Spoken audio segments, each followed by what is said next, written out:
So I got this comment here from someone named George in response to one of my recent videos entitled, "How do we know what boundaries are appropriate?" And I really broke down for you an amazing discussion on how to understand boundaries. But George replies, "I get the concept of boundaries, but the way that psychologists talk about setting them in such an awkward, literal manner is absurd and infuriating. This just isn't how healthy people interact with one another. In fact, it's the exact opposite." George goes on, "Boundaries are antithetical to compromise and humility. It goes against everything that life has taught me about how to foster relationships. You're asking me to be a completely self-absorbed a-hole and throw everything I know about diplomacy and compassion away. But it's much worse than that. It's diametrically in opposition to the trauma I suffered as a child. The precise, exact, worst possible things," there's capital words, that's why I got to emphasize, "worst possible thing I could ever do to stand up and answer back to that abuse, to the violation of boundaries, is the most unforgivable, most punishable of crimes. I feel like this is something incredibly obvious that you of all people, really should know. Not only would it be unreasonable to ask an infant to set boundaries with their mother, not only is it incomprehensibly absurd to expect an infant to enforce that violation of boundaries as if a baby could cut their toxic mother out of their lives, but it is utterly, perplexingly infuriating to me that you are so blind not to see that there are consequences for setting boundaries. Telling someone to stand up to their abuser and cry, 'Don't abuse me,' is the worst advice you could possibly give. And I honestly don't see how you could fail to realize," spelled with an S, "this." Well, George, thanks for commenting on my video. I'd like to break down some of the things that you brought out. I would have appreciated if it was just in a respectful question form.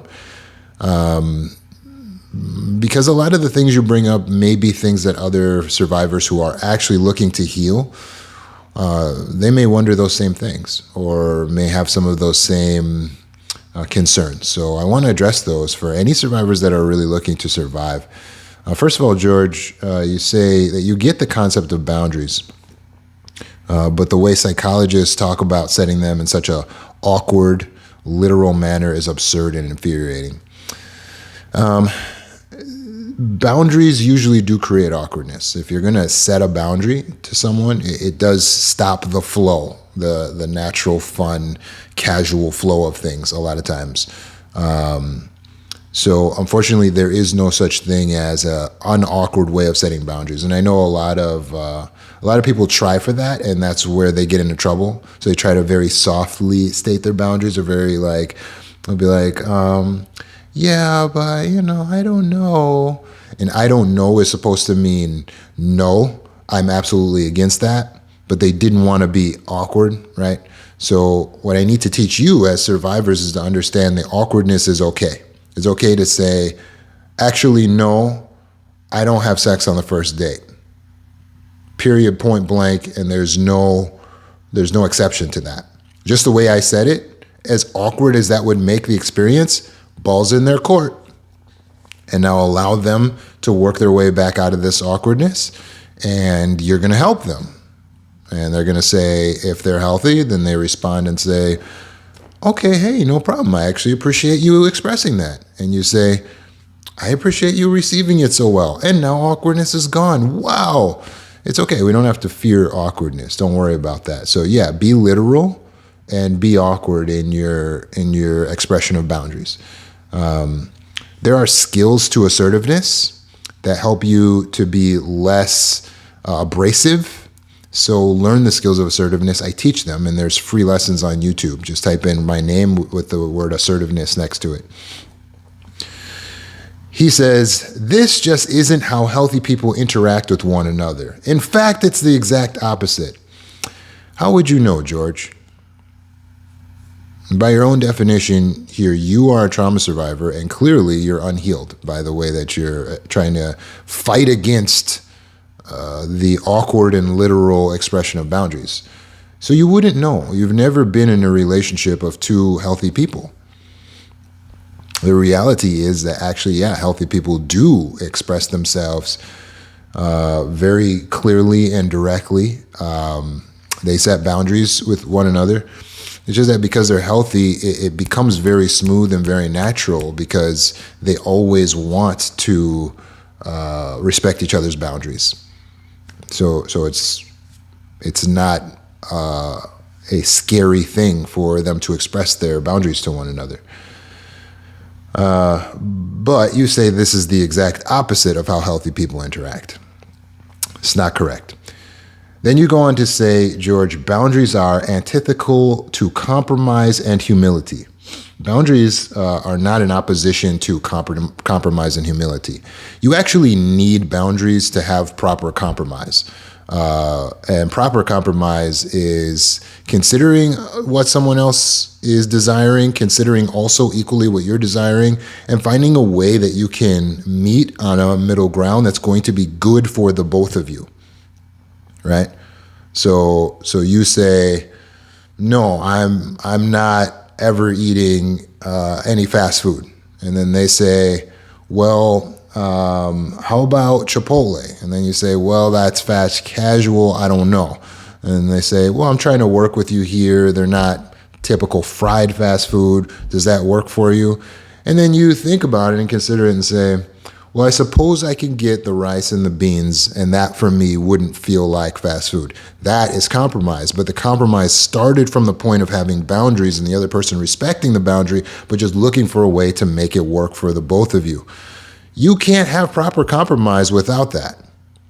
When you don't have boundaries, your version of compromise is just getting mowed over as a fawner. Hey, I want to go out for some fast food. Do you want to go? I guess. That's your idea of compromise because you don't have any boundaries. So no, boundaries are not antithetical to compromise. Boundaries are essential to have healthy compromise. Boundaries also aren't in opposition to humility. It's not like one or the other. Humility is the absence of haughtiness, disdain for others. Viewing yourself as superior to others is haughtiness. And looking down on others with disdain is lacking humility. Boundaries aren't that. Boundaries are an expression that you exist and that you have certain standards, needs, wants, desires, so on. That's not lacking humility. Sorry, George. It's essential. In reality, it would be lacking humility for me to expect the other person to just know what I want and to just cater to what I want without me ever telling them, because then I'm expecting them to read my mind. That's lacking humility. It's lacking humility for me to feel like I shouldn't have to be awkward and say anything or do anything that would create awkwardness. That's lacking humility, George. Having humility is to actually express yourself, even though it might make you look a certain way, even though it might create awkwardness, is to say, hey, you know what? I have to be honest with you. I'm not really feeling this and that. That actually requires humility, George. And it requires humility to admit when you don't get the concept of boundaries. You say it goes against everything that life has taught me about how to foster relationships. You said that you're a trauma survivor. Therefore, what life has taught you, or more so the lessons that you've derived from life, are maladaptive. So I'm teaching you how to derive the adaptive lessons. And so you can watch these videos and derive adaptive lessons, or you can stay in the maladaptive lessons and say, I'm going to stay with this. An example of that would be my parents made it so I couldn't express boundaries as a child. So now the lesson I've learned is don't express your boundaries as an adult. That's a maladaptive lesson. It's not going to work for adulthood. Does that make sense? Hopefully this is making sense for you. You're asking me to become a complete self-absorbed a-hole and throw everything I know about diplomacy and compassion away. This is extreme thinking, which is common for those who suffer from borderline or CPTSD. What's happening here, George, is you're conflating me saying that you need to set boundaries and care about yourself some to being that you're only supposed to care about yourself. Yeah, that's a big stretch. So it's like if I told my teenager, yeah, you can play video games, but I need you to wash your face and brush your teeth. And then my teenager says, you want me to be completely absorbed in healthcare and beauty. It's like, no, I want you to wash your face and brush your teeth. I didn't say become completely absorbed. Does that make sense? There's levels to life. There's nuance. So if I tell you to care about yourself as equal to others and to advocate for yourself, that's not the same as completely being a self-absorbed a-hole, right? Come on. There's levels to this. Diplomacy, again, you can't have diplomacy without borders. Borders are boundaries. Compassion, there's nothing less compassionate than a person who refuses to tell you the truth about how they really feel in a relationship. That's utterly cruel. Leaving you to think that you're having a good connection with a person who really hates or despises you or resents you. And those of you who don't set boundaries, you know all about resentment that you feel for people who you're not setting boundaries with. But it's much worse than that, George goes on. It's diametrically in opposition to the trauma I suffered as a child. The worst thing I could do was stand up and answer back for the abuse. It's the most unforgivable, most punishable of crimes. Yes, that's how it is to be raised by an abuser. You're like a prisoner, and I feel for you, George. You were a prisoner in a prison camp. And so, of course, they have to beat the submission into you, obviously. But if you're not there anymore and you're an adult now, recognize the difference. What worked for you to survive the prison camp isn't the same thing you need now that you're no longer in the prison camp.